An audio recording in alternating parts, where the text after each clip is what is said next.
Gracias, Diego Giacomini. Jorge Fontevecchia te saluda. Más allá de la cuestión de una pasta dental, ¿no está allí el núcleo del problema de la inconsistencia, el problema económico de Javier Milei, que no se puede tener precios como el hemisferio norte y salarios como los de África? Sí, muestra, en realidad lo que hace ese fenómeno es mostrar las inconsistencia dinámica del programa. A ver, porque el gobierno se vanagloria de el resultado de febrero de 13.2% de inflación. Pero no se puede olvidar que en ese mismo mes, en febrero, la inflación en dólares fue 18.9%. Y cuando miramos los primeros 3 meses de resultados de inflación, nos encontramos que el acumulado de diciembre, enero y febrero tuvo una inflación en pesos de 71 y una inflación en dólares de 40%. ¿Esto qué quiere decir? Esto quiere decir que desde que asumió el gobierno, si la cotización cambiaria de hoy llegara exactamente sin movimientos hasta final de marzo, a ver, el blue habría caído 47% en términos reales y el contado con liqui 40%. ¿Esto qué quiere decir? Que cuando empezó este gobierno, si uno compraba algo con $100, blue hoy necesita 147. Si uno compraba algo con $100 contado con liqui, para comprar exactamente lo mismo, hoy necesitaría 140. ¿Y por qué? Son dos cosas que son inseparables y hay que prestar atención a las dos. Porque van de la mano. ¿Qué quiero decir? El gobierno apuesta a que el dólar se abarate en términos reales, porque eso, en teoría, ayuda a que la inflación baje más rápido. Entonces son dos fenómenos que hay que prestarle atención en forma conjunta. Ahora, cuando nosotros miramos el tipo de cambio real, el dólar ajustado por inflación, y lo ponemos en la escala de, para hacerlo sencillo, 1 a 1 de la salida de la convertibilidad, nos encontramos que el dólar blue, el dólar contado con liqui, están en torno a 1,70 y moneditas. Esto es lo equivalente al 2007. Y el dólar oficial está donde estaba en 2008. ¿Por qué esto es insustentable? Utilizando la misma lógica libertaria de Milei. Porque en el 2007 y 2008 el gasto público era 32% del PBI, 10 puntos menos, porque en 2007 y 2008 el tipo de cambio era ese con 4 años seguidos de superávit financiero, que había llegado a 4 puntos del PBI. ¿Qué quiero decir? Estos dólares son dólares que, para que lo entienda la audiencia, que son dólares que estarían en línea con si Javier Milei hubiera hecho todo bien a lo largo de, no inclusive una presidencia completa, porque son dólares que están en línea con haber bajado el gasto público 10 puntos del PBI y tener superávit primario superávit financiero durante 4 años seguidos. ¿Y cuál es el punto? Que primero, eso no ha acontecido todavía. Entonces, si no ha acontecido, pasamos a tener una inconsistencia entre el tipo de cambio y los fundamentos macroeconómicos, fiscales y también monetarios, porque el Banco Central en el 2007 y en el 2008 era o tenía una salud monetaria muchísimo mejor que la de hoy en día. Y como usted lo dijo, para sostener y que para que sea permanente un tipo de cambio así, uno tiene que tener el stock de capital uno tiene que tener la productividad, uno tiene que tener la generación de riqueza acorde con ese tipo de cambio. Ahora digo, perdóname que te interrumpa. Esa es una explicación que tiene que ver con una variable muy importante de la economía, que es el mercado de cambios. De hecho, Melconian decía hace unos días que el dólar, si tuviera que tener el mismo precio que tenía al comienzo del gobierno de Milei, hoy tendría que valer 1.800 y no 1.000. Exacto. Pero bueno, hasta ahí lo que explicamos es una parte, y entonces podemos decir, bueno, esto se soluciona devaluando, así de simple. Bueno, devaluamos, todo bien. Pero la cuestión de fondo no es esa, es que las sociedades funcionan con el consumo. Entonces, si los salarios quedan a una diferencia tan grande de las posibilidades de consumir, esencialmente ese plan económico va a ser recesivo, porque cada vez va a haber menos recaudación. Entonces, creo que la cuestión de fondo, me parece, por eso empecé preguntándote, si independientemente de si el dólar está atrasado o está, pues muy simple, ponemos el dólar de 2.000 y los precios de la Argentina valen la mitad en dólares. Sí, valdrán la mitad en dólares, pero la gente no los va a poder comprar porque los salarios siguen siendo los mismos de antes. Entonces, acá el gran tema es cómo hacen las empresas para aumentar los salarios y le bajan las ventas. Bueno, también su comentario es muy atinado, porque el plan económico del actual gobierno tiene en su centro medular, como vengo explicando hace tiempo, que el sector privado desahorre dólares, o sea, queme dólares para pagar gasto corriente. O sea, las familias guardan el canuto que juntó de dólares a lo largo de los años para poder pagar los colegios de los chicos, la medicina prepaga, las cuotas de los clubes, etcétera, etcétera, la luz, el gas en la clase media. Las empresas, las pymes, y no tan pymes también, que tienen su producción, sus ventas, su facturación en caída libre en términos reales, queman dólares por ahora para pagar salarios, por ejemplo. ¿Qué sucede? Esto es desahorro. El desahorro, al ser desahorro, para pagar gasto corriente, deja de ser ahorro para financiar inversión. Entonces, ¿qué es?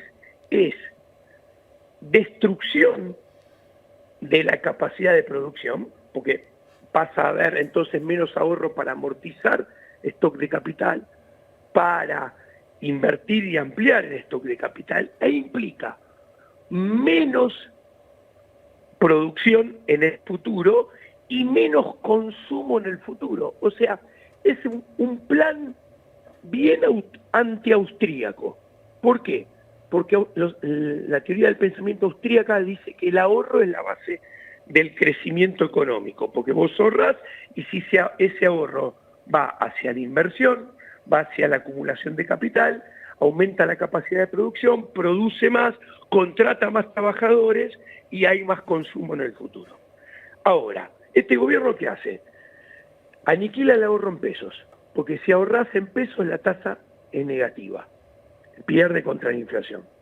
Aniquila el ahorro en dólares, porque como dije, hay en 3 meses 40% de inflación en dólares y el dólar se abarató 40-47% en términos reales. Si ahorras en mercadería, también atenta contra el ahorro, porque es mercadería en la cual ahorras y no se la vendés a nadie. Entonces, tenemos un plan que paradójicamente atenta contra el ahorro, entonces atenta contra el crecimiento futuro. Cuando el presidente vive hablando de la luz al final del túnel con una salida económica con crecimiento en forma de V. ¿Y cuál es el problema? Que por ahora eso se daría como resultado de las fuerzas del cielo, la magia, y el problema es que la economía es parte de la acción humana, y la acción humana es física, tangible, material del mundo terrenal, para que Argentina tuviera una salida en forma de B, para que se entienda, necesitaría que todos los argentinos, que muchos argentinos decidieran traer la plata que tienen afuera o por fuera del sistema, que muchos extranjeros al mismo tiempo decidieran que Argentina es una gran oportunidad de negocios en la economía real y que trajeran inversión extranjera directa para hundirla en la economía real, en la producción. ¿Por qué? Porque cuando uno la hunde en la economía real, son dólares que vienen para quedarse, no para entrar por una ventana y salir por la otra buscando rendimientos en dólares. ¿Y cuál es el punto? Que eso está a años luz de suceder. Obviamente el gobierno te va a decir que eso está a años luz de suceder porque no le aprueban nada, no sale el DNU, no le aprueban la ley ómnibus, etcétera, etcétera. Pero del otro lado, hay que decir que el mismo gobierno paralelamente subió un montón de impuestos y que la macroeconomía argentina está a años luz de bajar el gasto público 10 puntos del PBI, bajar las regulaciones en serio, porque son en los 3 niveles de gobierno las regulaciones. Entonces, realmente, por ahora y desgraciadamente, yo no veo que entre esa andanada de inversión extranjera directa y Argentina pueda salir creciendo en forma B. De hecho, según el relevamiento del estudio de Orlando Ferreres, la formación bruta de capital en los primeros 3 meses de Milei cayó entre 14 y 16%, son caídas récord. Y no solo eso, el consumo bajó el 27% en los meses acumulados de enero y febrero. O sea, yo lo que creo, digo, es que a veces, así como hubo un exceso de post-keynesianismo en poner todo el foco en el consumo, a veces encuentro un exceso en los macroeconomistas a olvidarse del consumo. Y si en el consumo finalmente no va a haber manera de salir de una recesión retroalimentada por la misma caída de la actividad. Pero acá nuestro experto en economía, Fernando Miaño, se quiere sumar al diálogo y agregar algunas preguntas. Fer, por favor.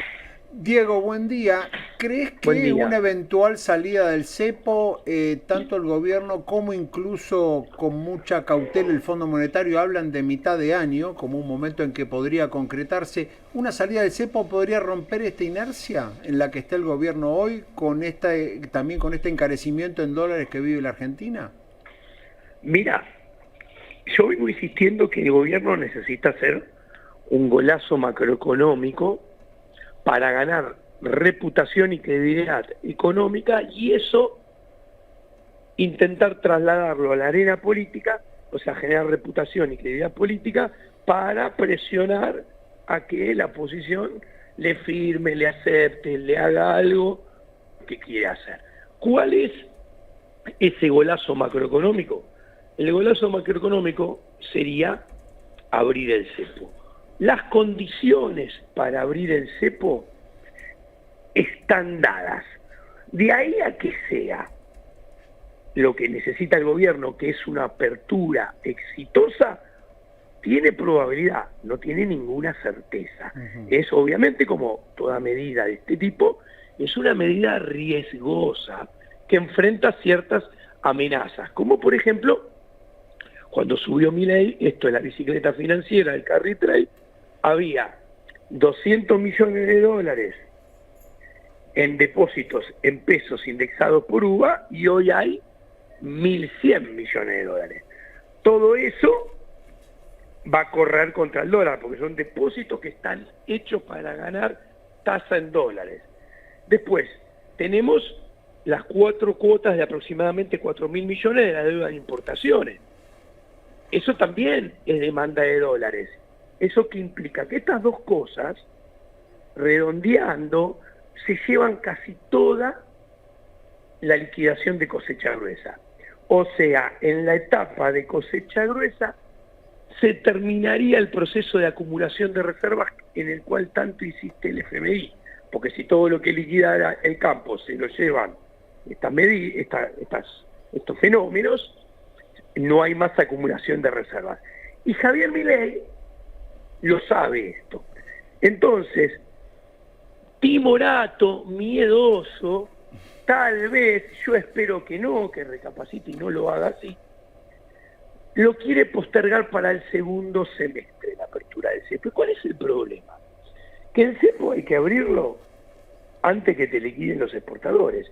Si vos abrís el cepo, desde mi análisis, en julio, en agosto, ¿qué sucede? Lo abrís después de la liquidación de exportaciones, cuando ya tu reputación y tu credibilidad, desde mi análisis, va a estar más erosionada que lo que está hoy en día. Entonces, si ahora vos tenés alguna pequeña chance de que la apertura del cepo sea exitosa, definiendo como exitoso ¿qué?